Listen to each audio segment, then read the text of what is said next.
안녕하세요. 오늘의 소식 전달하겠습니다. 네덜란드 당국이 프라이버시 코인으로 잘 알려진 토네이도 캐시 개발에 관여한 혐의로 개발자 한 명을 네덜란드 수도인 암스테르담에서 체포했다고 하는데요.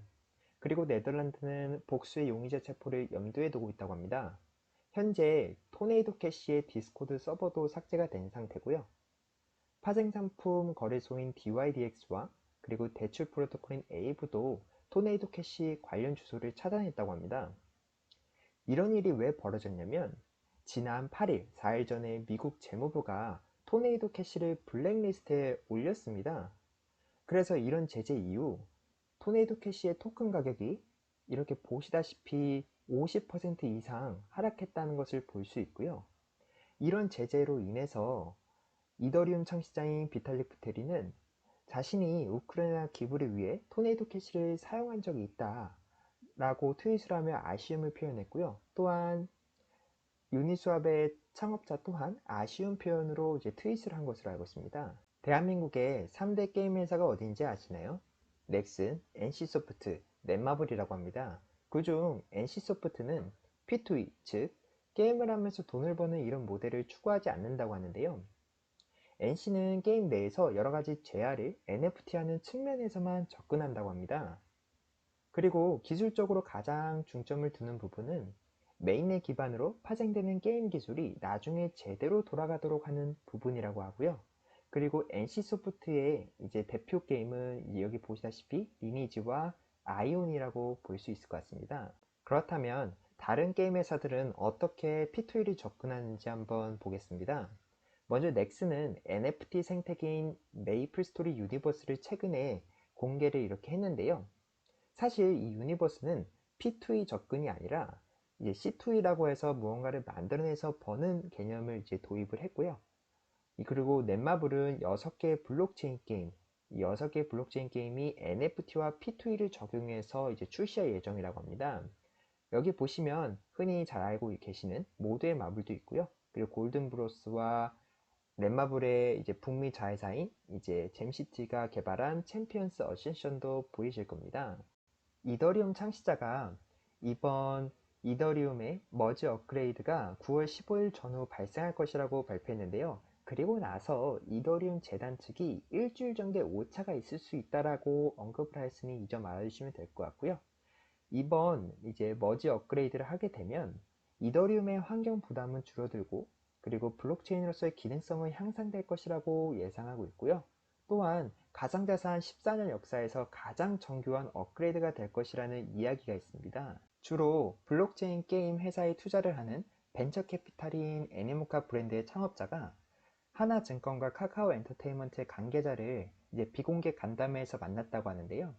사실 애니모카 브랜드는 지난 2월에 큐브 엔터테인먼트와 손을 잡고 애니큐브 엔터테인먼트를 합작 법인을 설립한 바 있습니다. 이 당시 자본금은 6대 4 비율로 출자에 설립한 것으로 알고 있고요. 그리고 큐브 아티스트의 IP를 활용해서 NFT를 발행한다고 하는데요.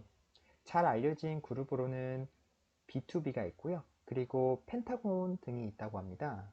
NH농협은행에서 메타버스 플랫폼인 독도버스를 15일 날 오픈할 예정이라고 합니다. 가상공간의 독도에서 아바타로 생활하는 메타버스로 보시면 될 것 같고요. 지난 6월부터 이미 오픈 베타 방식으로 운영하고 있다고 합니다. 제가 알기로는 국내 금융권에서는 처음으로 시도한 메타버스로 알고 있습니다. 빗썸 자회사인 빗썸 메타에서 자체 NFT IP 브랜드인 네모클럽을 공개했는데요. 이것이 네모클럽이라고 보시면 될 것 같고요. 이것으로 인해서 빗썸이 NFT 사업을 본격화했다라고 보시면 될 것 같고요. 그리고 네모클럽 NFT는 LG CNS와 빗썸 메타가 함께 만든 메타버스 플랫폼인 네모월드에서 사용될 예정이고요. 이 네모월드는 내년 상반기에 출시할 예정이라고 합니다. 그리고 네모의 첫 번째 NFT의 로드맵을 포함한 관련 내용은 16일 날 공개할 예정이라고 합니다. 바이비트 거래소에서 수수료가 면제된 NFT 마켓플레이스인 그래픽을 출시했는데요. 솔라나 기반 NFT 마켓플레이스에서도 비슷한 예가 있는데요. YAWWW라는 곳이 있는데 사실 여기는 100% 면제가 되진 않습니다. 먼저 알아두셔야 될 것은 보통 일반 NFT 마켓플레이스에서 두 가지 종류의 수수료가 발생합니다. 첫 번째는 NFT 마켓플레이스 수수료가 있고요. 그리고 두 번째는 NFT 창작자 로열티 수수료가 있습니다. 먼저 매직 에덴을 보시면 창작자의 수수료가 7.5%인 걸 확인할 수 있고요. 근데 여기는 0%인 걸 확인할 수 있습니다. 여기서는 제가 5%도 설정할 수 있지만 보통은 0%라고 아마 설정을 하겠죠. 수수료가 없으니까. 그러면 7.5%의 수수료를 제가 아낄 수가 있는 겁니다. 금액이 클수록 굉장히 큰 이점인데요.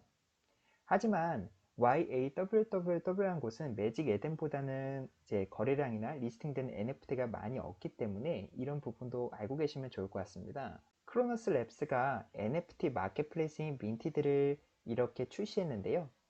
이 마켓플레이스는 크로노스 쪽이니까 당연히 이제 크립토닷컴과 파트너십을 맺었고요. 그리고 현재 크로노스 코인은 지난 2월에 크립토닷컴에서 이름을 변경했다고 보시면 될 것 같고요. 그리고 크로노스 체인 및 이더리움 기반 NFT까지 같이 지원한다고 합니다.